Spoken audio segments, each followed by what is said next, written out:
It's always lively when Daniele De Rossi is around.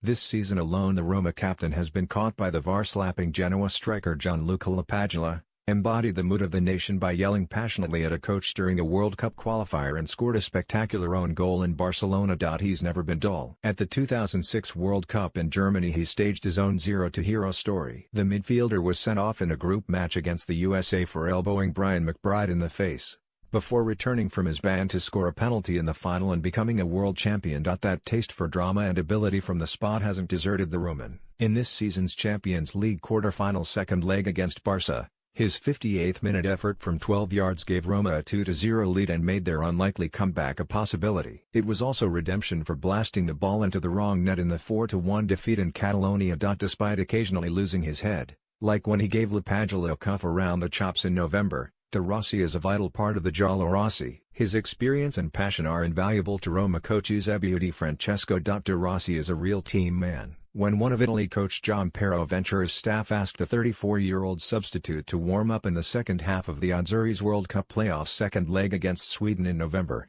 De Rossi didn't hold back. The veteran shouted, "Why the hell would I come on? We need to win, not draw," before suggesting in-form winger Lorenzo Insigne was the better option to turn the match. Most people agreed with the gruff midfielder. De Rossi's father Alberto was a Serie C player, and for the last 25 years has worked as a youth coach at Roma. Football, but more significantly the giallorossi, is in Daniele's blood.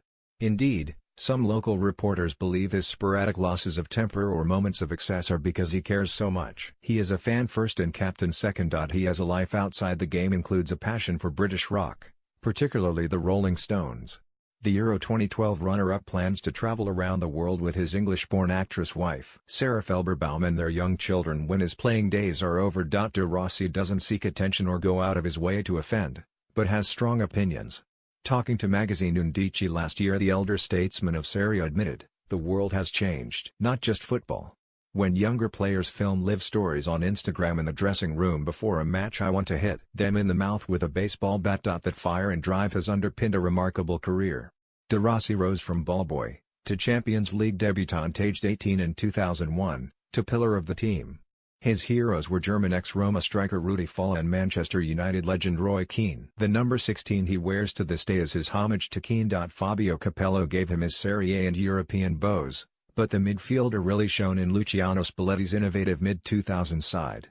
When injuries deprived Spalletti of an orthodox centre-forward, the Roma boss selected a 4-6-0 formation with Francesco Totti as a false nine. De Rossi thrived at the base of midfield, adding bite and dynamism alongside the passing and rhythm of Chilean maestro David Pizarro. By the time of Euro 2008 and World Cup 2010 he was mainstay for club and country, and in 2014 he was Serie A's highest paid player. As time marched on, De Rossi's forward runs and thunderous shots have become rarer, but he added defensive responsibility to his talents and at one stage played in the center of the back three for Italy. Now that Francesco Totti has retired, De Rossi is the leader and a focal point for teammates and fans. He sits deep and reads the game, constructing moves, putting out fires and covering for the center-backs. De Rossi is also very strong in the air and his famous spikiness remains. He can still dish out a hefty tackle, or slap, when required. Indeed, he wears his love for a crunching challenge on his sleeve. Well, his calf. De Rossi's right leg sports a caution, late tackle tattoo. But there is a tender side to the ink-loving idol. His right bicep features a tattoo of yellow Teletubby Lala, supposedly a favorite of his daughter from his first marriage. These days the 117 cap international, who retired from the Azzurri in November, is more of a thinking man than hard man. The enforcer has 1 year left on his contract and is expected to quit after that.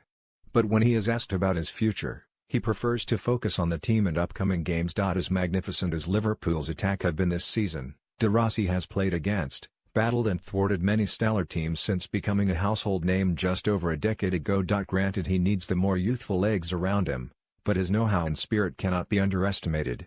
You might think there are no gladiators in modern Rome. You'd be wrong.